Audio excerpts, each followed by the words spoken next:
ನಮಸ್ಕಾರ. ವೇದಿಕೆಯ ಮೇಲೆ ಆಸೀನರಾಗಿರುವ ಶ್ರೀ ರಾಮಕೃಷ್ಣ ವಿವೇಕಾನಂದ ಆಶ್ರಮ ತುಮಕೂರು, ಶ್ರೀ ಪೂಜ್ಯ ವೀರೇಶಾನಂದ ಸ್ವಾಮೀಜಿಯವರ ಪಾದಾರವಿಂದಗಳಲ್ಲಿ ನಮಸ್ಕರಿಸಿ, ವೇದಿಕೆಯ ಮೇಲೆ ಆಸೀನರಾಗಿರುವ ಖ್ಯಾತ ಅಂಕಣಕಾರರಾದಂತಹ ರಂಗಸ್ವಾಮಿ ಮುಕ್ಕನಹಳ್ಳಿಯವರೇ, ಪತ್ರಿಕೆಯ ಸಂಪಾದಕರಾದಂತಹ ಸುಹಾಸ್ ಅವರೇ, ಪ್ರಕಾಶಕರಾದಂತಹ ತಿವಾಡಿ ಮೇಡಮ್ ಅವರೇ, ವೇದಿಕೆಯ ಮುಂಭಾಗದಲ್ಲಿ ಹಲವಾರು ಜನ ಹಿರಿಯರಿದ್ದಾರೆ. ಶ್ರೀಯುತ ಬಿಸಪ್ ಗೌಡ್ರಿದ್ದಾರೆ, ಶ್ರೀಯುತ ಕಲ್ವನ್ ಮಂಜಲಿ ಗೋಪಾಲ್ ಗೌಡ್ರಿದ್ದಾರೆ, ಹಿರಿಯರಾದಂಥ ಶಂಕರೇಗೌಡರಿದ್ದಾರೆ, ಅಂಚೆ ಅಶ್ವಥ್ ಅವರಿದ್ದಾರೆ. ಎಲ್ಲದಕ್ಕಿಂತ ಹೆಚ್ಚಾಗಿ ಜಗನ್ನಾಥ್ ಪ್ರಕಾಶ್ ಅವರು ಹಿಂದೆ ಕೂತಿದ್ದಾರೆ. ಮತ್ತು ಇಲ್ಲಿ ಸೇರಿರುವಂತಹ ಕೋಲಾರ ಪತ್ರಿಕೆಯ ಬೃಹತ್ ಅಭಿಮಾನಿ ಬಳಗಕ್ಕೆ ನನ್ನ ನಮಸ್ಕಾರಗಳನ್ನು ತಿಳಿಸ್ತೇನೆ. ನನಗೆ ಇವತ್ತು ಒಂದು ಕಡೆ ಸಂತೋಷ, ಮತ್ತೊಂದು ಕಡೆ ದುಃಖನೂ ಇದೆ. ಯಾಕೆ ಅಂತಂದರೆ ಕೋಲಾರ ಪತ್ರಿಕೆ ಇವತ್ತು 50ನೇ ವರ್ಷದ ಸಂಭ್ರಮದಲ್ಲಿದೆ. ಈ ಸಂದರ್ಭದಲ್ಲಿ ನಮ್ಮ ಜೊತೆ ರಾಯರು ಇರಬೇಕಿತ್ತು ಅಂತ ನನ್ನ ಅನಿಸಿಕೆ. ಖುಷಿ ಏನಪ್ಪ ಅಂತಂದರೆ, ಕೋಲಾರ ಪತ್ರಿಕೆಯಿಂದ ನನ್ನ ವೃತ್ತಿ ಜೀವನವನ್ನು ಆರಂಭ ಮಾಡಿ ಇವತ್ತು ನಾನು ಮುಖ್ಯಮಂತ್ರಿಗಳ ಮಾಧ್ಯಮ ಸಲಹೆಗಾರನವರೆಗೂ ತಲುಪಿದ್ದೇನೆ. ಅದಕ್ಕೆ ನನಗೆ ಅಡಿಪಾಯ ಹಾಕಿಕೊಟ್ಟಂಥದ್ದು ಕೋಲಾರ ಪತ್ರಿಕೆ ಮತ್ತು ಕೋಲಾರ ಪತ್ರಿಕೆಯ ಸಂಪಾದಕರಾದಂಥ ಪ್ರಹ್ಲಾದ್ ರಾಯರನ್ನು ನನ್ನ ಕೊನೆಯ ಉಸಿರಿರೋ ತನಕ ನಾನು ಮರಿಬಾರದು.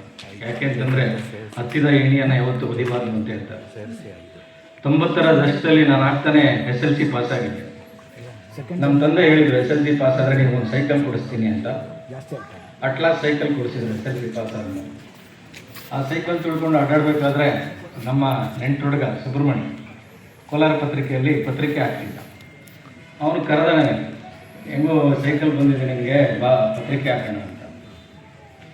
ನಾನು ಹೌದಲ್ಲ, ಯಾಕೆ ಪತ್ರಿಕೆ ಹಾಕ್ಬಾರ್ದು ಅಂತೇಳಿ ನಾನು ಬೆಳಗ್ಗೆ ಎದ್ದು ದೊಡ್ಡಪೇಟೆಯಲ್ಲಿ ಕೋಲಾರ ಪತ್ರಿಕೆ ಆಫೀಸ್ ಇತ್ತು.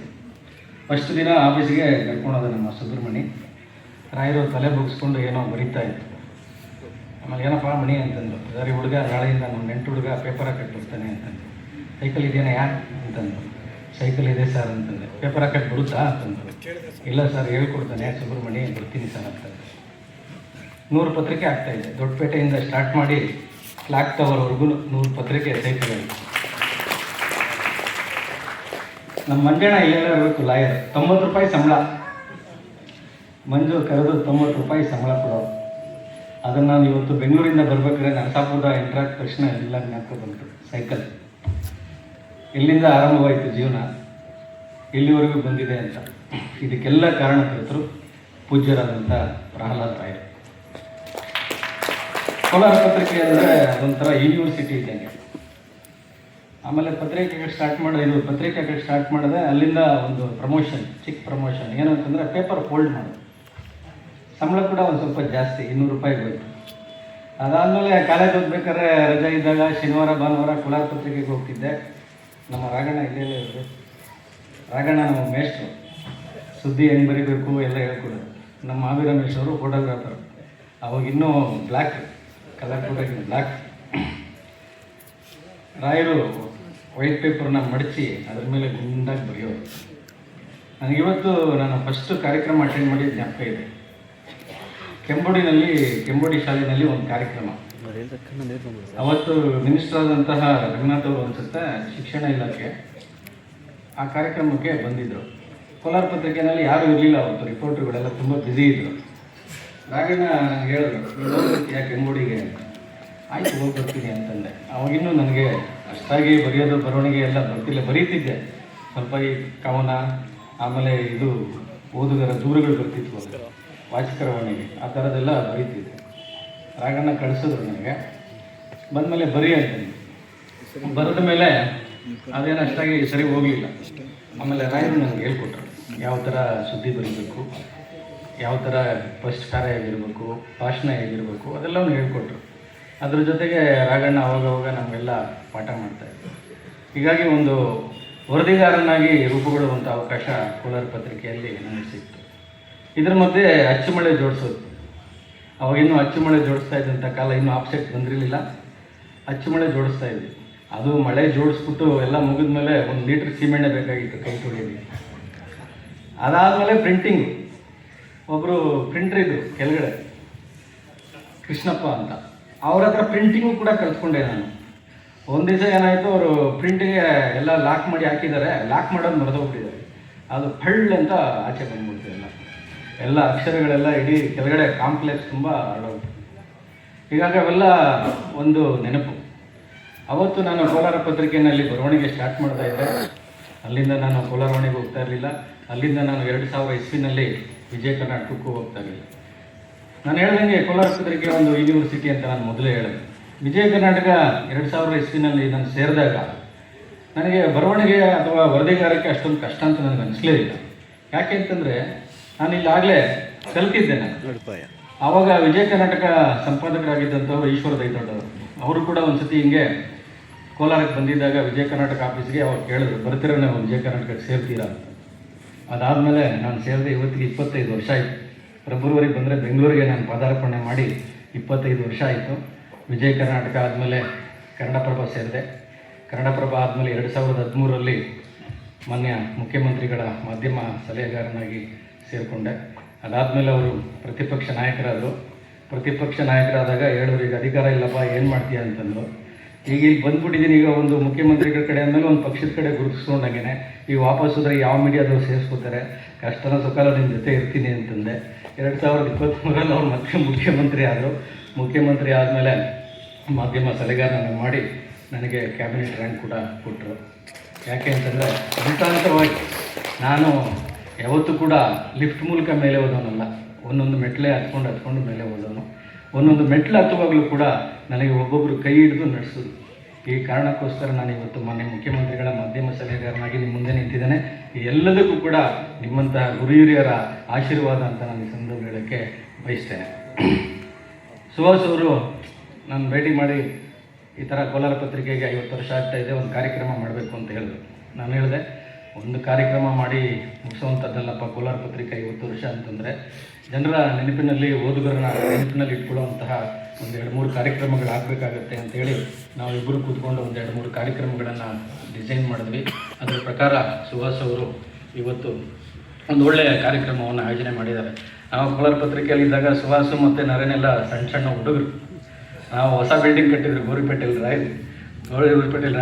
ನಾವೆಲ್ಲ ಇಟ್ಟಿಗೆ ಎಲ್ಲ ಓದ್ತಿದ್ದೀವಿ ಆ ಬಿಲ್ಡಿಂಗಿಗೆ ಎಲ್ಲ. ಅಂದರೆ ಒಂದು ಮನೆ, ಈಗ ವಾಣಿ ಮೇಡಮ್ ಅವರು ನಮಗೆಲ್ಲ ಊಟ ಹಾಕಿ ಬೆಳೆಸಿದಂಥವ್ರು. ಇದನ್ನೆಲ್ಲ ನಾವು ಮರಿಬಾರ್ದು. ಯಾಕೆಂತಂದರೆ ಅನ್ನದ್ರೋಣ ಅನ್ನೋದು ಯಾವತ್ತೂ ಕೂಡ ಮರೆಯುವಂಥದ್ದಲ್ಲ. ಇವತ್ತು 50 ವರ್ಷಗಳ ಕಾಲ ಒಂದು ಪತ್ರಿಕೆಯನ್ನು ನಡೆಸೋದು ಅಂದರೆ ಭಾಳ ಕಷ್ಟ. ಅದರಲ್ಲೂ ಕೂಡ ರಾಯರು ಅವತ್ತು ಒಂದು ಕಂಕ್ಲಲ್ಲಿ ಒಂದು ಪೇಪರ್ ಇಟ್ಕೊಂಡು ಪೇಪರ್ ಆಫೀಸಿಂದ ಹಿಡಿದು DC ಆಫೀಸ್ವರೆಗೂ ನಡ್ಕೊಂಡೇ ಹೋಗ್ಬೋದು. ಯಾವುದೇ ವೆಹಿಕಲ್ ಕೂಡ ಉಪಯೋಗಿಸ್ತಾ ಇರಲಿಲ್ಲ. ಅದರ ಜೊತೆಗೆ ನಮ್ಮ ಜಿ ನಾರಾಯಣ ಸ್ವಾಮಿಗಳಾಗಿರ್ಬೋದು, ಕೃಷ್ಣಸ್ವಾಮಿಗಳಾಗಿರ್ಬೋದು, ಇವರೆಲ್ಲರ ಒಡನಾಟದಿಂದಾಗಿ ನಾನು ಒಂದು ಒಳ್ಳೆಯ ವ್ಯಕ್ತಿತ್ವವನ್ನು ರೂಪಿಸ್ಕೊಳ್ಳೋದಕ್ಕೆ ಅವಕಾಶ ಆಯಿತು. ನಮ್ಮ ಬಿಸಪ್ಪಗೌಡ ಸಾರ್ ಅಷ್ಟೇ, ನಮ್ಮ ಶಂಕರೇಗೌಡ ಸಾರ್ ಅಷ್ಟೇ.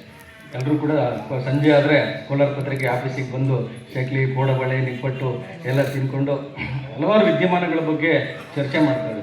ಅದೆಲ್ಲದರಿಂದಾಗಿ ಕೂಡ ನನಗೆ ಸ್ವಲ್ಪ ರಾಜಕೀಯ ಅನುಭವ, ರಾಜಕೀಯ ಜ್ಞಾನ ಅಥವಾ ಬರವಣಿಗೆ ಎಲ್ಲದನ್ನು ಕೂಡ ತಿಳ್ಕೊಳ್ಳೋದಕ್ಕೆ ಸಾಧ್ಯ ಆಯಿತು. 1975 ಏಪ್ರಿಲ್ 5ಕ್ಕೆ ಕೋಲಾರ ಪತ್ರಿಕೆಯ ಜನನ ಆಗುತ್ತೆ. 75ರ ಜೂನ್ 25ಕ್ಕೆ ಇಂದಿರಾ ಗಾಂಧಿಯವರು ತುರ್ತು ಪರಿಸ್ಥಿತಿಯನ್ನು ಈ ದೇಶದಲ್ಲಿ ಘೋಷಣೆ ಮಾಡ್ತಾರೆ. ಅಂದರೆ ಕೋಲಾರ ಪತ್ರಿಕೆ ಉದಯ ಆಗಿ 2 ತಿಂಗಳಿಗೇ ದೇಶದಲ್ಲಿ ತುರ್ತು ಪರಿಸ್ಥಿತಿ ಬಂದಾಗ ಪತ್ರಿಕೆ ನಡೆಸೋದು ಎಷ್ಟು ಕಷ್ಟ ಅಂತ ಎಲ್ರಿಗೂ ಗೊತ್ತಿತ್ತು. ಯಾಕೆ ಅಂತಂದರೆ ಆಗಲೇ ತುರ್ತು ಪರಿಸ್ಥಿತಿ ಬಂದಂಥ ಸಂದರ್ಭದಲ್ಲಿ ಪತ್ರಿಕೆಗಳ ಮೇಲೆ ನಿಷೇಧವನ್ನು ಕೂಡ ಹೇರಿರ್ತಾರೆ. ಆ ತುರ್ತು ಪರಿಸ್ಥಿತಿಯನ್ನು ಜೀರ್ಣಿಸ್ಕೊಂಡು ಕೋಲಾರ ಪತ್ರಿಕೆ ಮುನ್ನಡೆಯುತ್ತೆ. ಪತ್ರಿಕೆಗೆ 10 ವರ್ಷ ತುಂಬೋ ಮೊದಲೇ ಇಂದಿರಾ ಗಾಂಧಿಯವರ ಹತ್ಯೆ ಕೂಡ ಆಗುತ್ತೆ.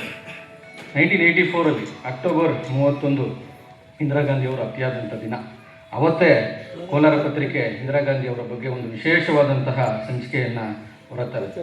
ಆ ಸಂಚಿಕೆಯ ನೋಡಿದ ಓದುಗರು ಕಣ್ಣಲ್ಲಿ ನೀರು ಹಾಕ್ಕೊಳ್ತಾರೆ. ಯಾಕೆ ಅಂತಂದರೆ ಅಷ್ಟೊಂದು ಚೆನ್ನಾಗಿ ಆ ಸಂಚಿಕೆ ಮೂಡಿ ಬಂದಿರುತ್ತೆ. 50 ವರ್ಷ ತುಂಬಿದ ಕೋಲಾರ ಪತ್ರಿಕೆ ಈಗ ಅರ್ಧ ಶತಮಾನದ ಭಾರತದ ಚರಿತ್ರೆಗೆ ಮತ್ತು ಈಗಿನ ವರ್ತಮಾನಕ್ಕೆ ಸಾಕ್ಷಿಯಾಗಿದೆ ಅಂತ ನಾನು ಈ ಸಂದರ್ಭಗಳಿಗೆ ಇಷ್ಟಪಡ್ತೇನೆ. ನಮ್ಮಲ್ಲಿ ಆಗಲೇ ಹೇಳ್ತಿದ್ರು ನಿರೂಪಣೆ ಮಾಡೋರು, ನಮ್ಮಲ್ಲಿ ನೀರಿಲ್ಲ, ಬರ ಇದೆ ಅಂತ. ಕೋಲಾರ ಜಿಲ್ಲೆ ಬರಗಾಲಕ್ಕೆ ಹೆಸರುವಾಸಿ. ಆದರೂ ಕೂಡ ಯಾವತ್ತೂ ನಮ್ಮ ರೈತರು ನಮ್ಗೆ ನೀರಿಲ್ಲ, ನೀರು ಕೊಡಿ ಅಂತ ಒಂದು ದಿವಸ ಕೂಡ ಬೀದಿಗಳಿಲ್ಲ, ಹೋರಾಟ ಮಾಡಲಿಲ್ಲ. ಏನೋ ಇರೋ ನೀರಲ್ಲೇ ಜೀವನವನ್ನು ಕಟ್ಟಿಕೊಂಡು ಸೊಪ್ಪು ತರಕಾರಿ ಬೆಳೆದು ಇಡೀ ದೇಶಕ್ಕೆ ಮಾದರಿಯಾಗಿದ್ದಾರೆ. ನಮ್ಮಲ್ಲಿ ಬರಗಾಲ ಇರ್ಬೋದು ನಿಜ, ಆದರೆ ಕಲೆ, ಸಾಹಿತ್ಯ, ಸಂಸ್ಕೃತಿ ಯಾವುದಕ್ಕೂ ಕೂಡ ಬರಗಾಲ ಅಲ್ಲ.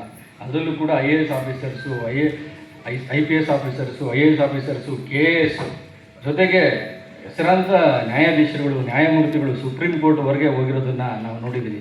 ಹೀಗಾಗಿ ಕಲೆ, ಸಾಹಿತ್ಯ, ಸಂಸ್ಕೃತಿಯಲ್ಲಿ ಯಾವತ್ತೂ ಕೂಡ ಕೋಲಾರ ಜಿಲ್ಲೆ ತನ್ನ ಶ್ರೀಮಂತಿಕೆಯನ್ನು ಕಾಪಾಡಿಕೊಂಡಿದೆ ಅಂತ ನಾನು ಈ ಸಂದರ್ಭದಲ್ಲಿ ಹೇಳೋಕ್ಕೆ ಇಷ್ಟಪಡ್ತೇನೆ.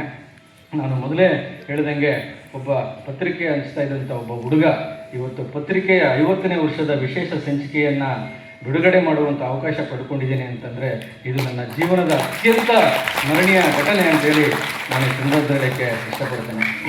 ಕೋಲಾರ ಪತ್ರಿಕೆ ಅನ್ನೋದು ಪತ್ರಿಕೆಯ ಲೋಕದ ಒಂದು ಅಜ್ಜ. ಈ ಕೋಲಾರ ಪತ್ರಿಕೆಯನ್ನು ಯೂನಿವರ್ಸಿಟಿನಲ್ಲಿ ಹಲವಾರು ಜನ ಇವತ್ತು ಬೆಳಕಿಗೆ ಬಂದಿದ್ದಾರೆ.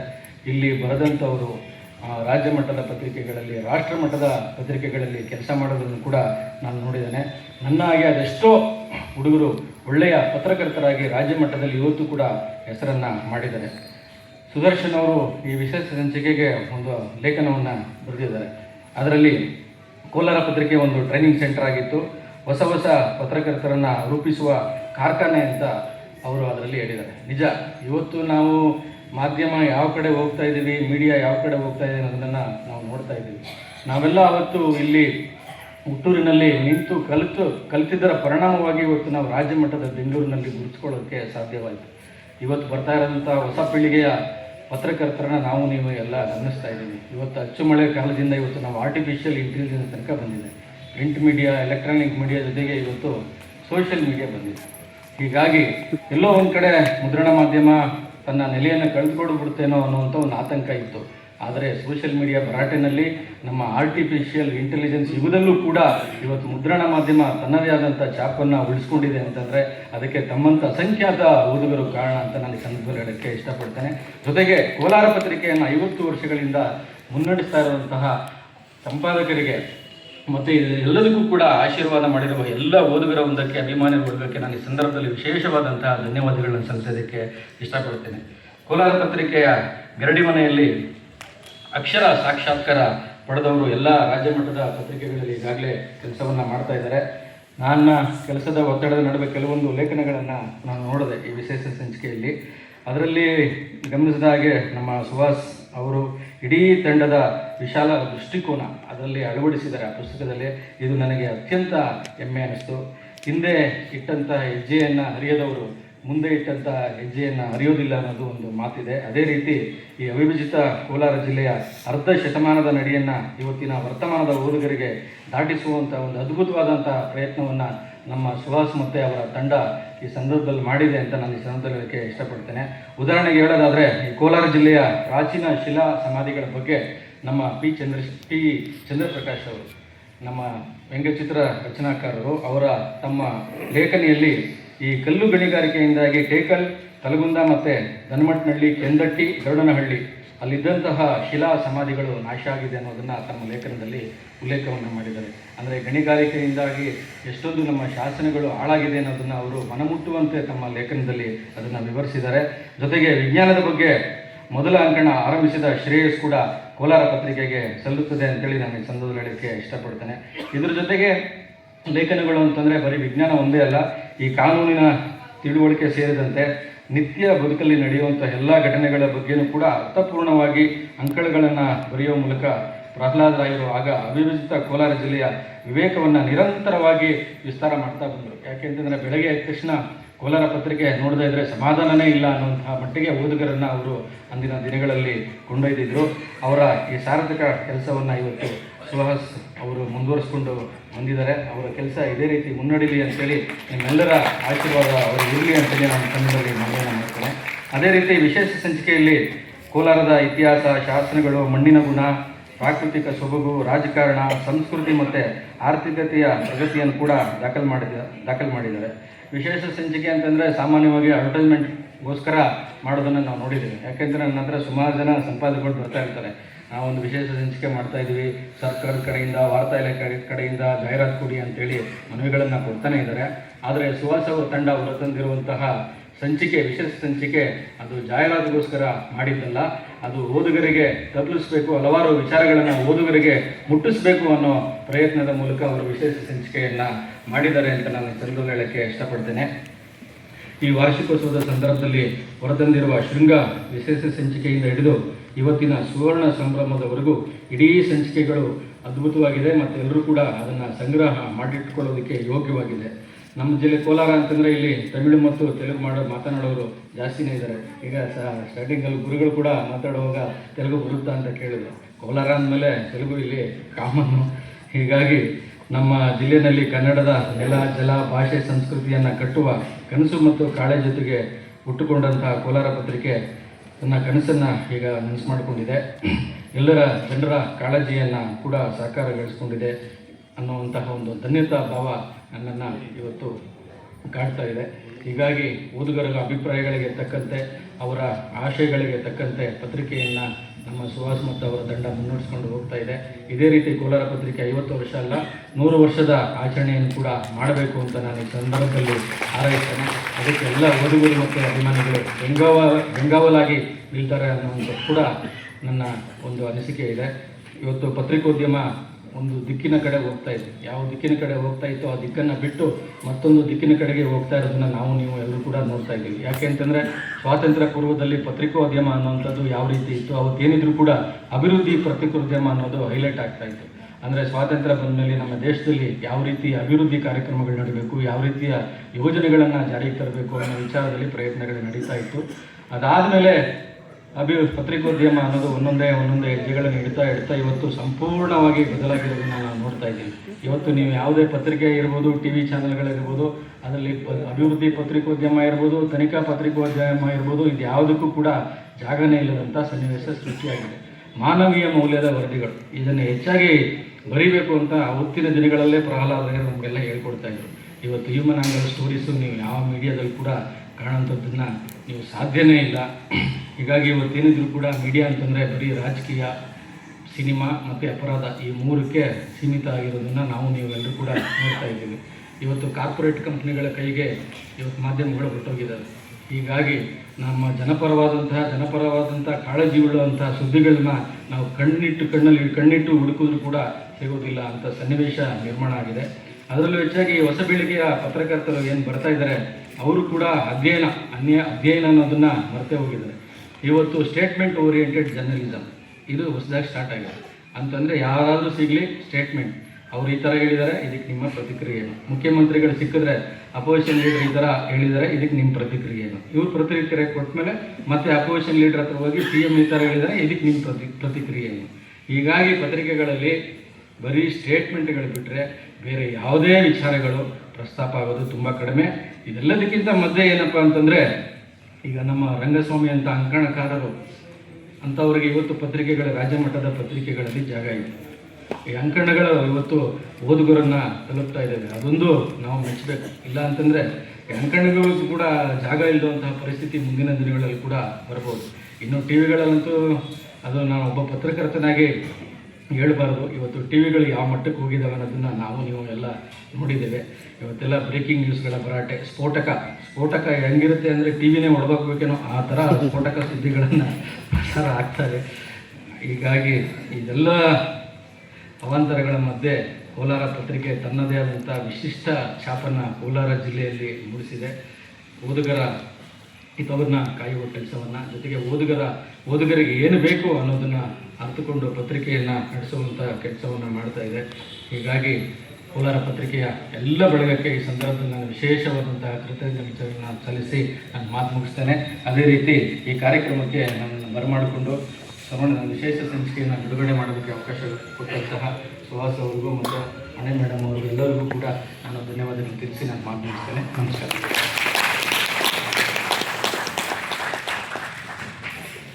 ವಿಶೇಷ ಸಂಚಿಕೆಯನ್ನು ಬಿಡುಗಡೆ ಮಾಡುವುದರೊಂದಿಗೆ ಸದ್ಯದ ಮಾಧ್ಯಮದ ಪರಿಸ್ಥಿತಿಯನ್ನು ನಮಗೆ ಬಹಳ ವಿಸ್ತಾರವಾಗಿ ತೋರಿಸಿಕೊಟ್ಟಂತಹ ಶ್ರೀ KV ಪ್ರಭಾಕರ್ ಅವರಿಗೆ ಧನ್ಯವಾದಗಳು. ಈಗ ಒಂದು ವಿಶಿಷ್ಟವಾದಂತಹ ಕಾರ್ಯಕ್ರಮ ನಡೆಯಲಿದೆ. ಅದೇನು ಅಂತಂದರೆ, ಯಾವುದೇ ಪ್ರತಿಫಲಾಪೇಕ್ಷೆ ಇಲ್ಲದೆ ಸಮಾಜದ ಸೇವೆಗೋಸ್ಕರ ಅಂತಲೇ ದುಡಿದ ಕೆಲವು ಮಹನೀಯರನ್ನು ಮತ್ತು ಮಹಿಳೆಯರನ್ನು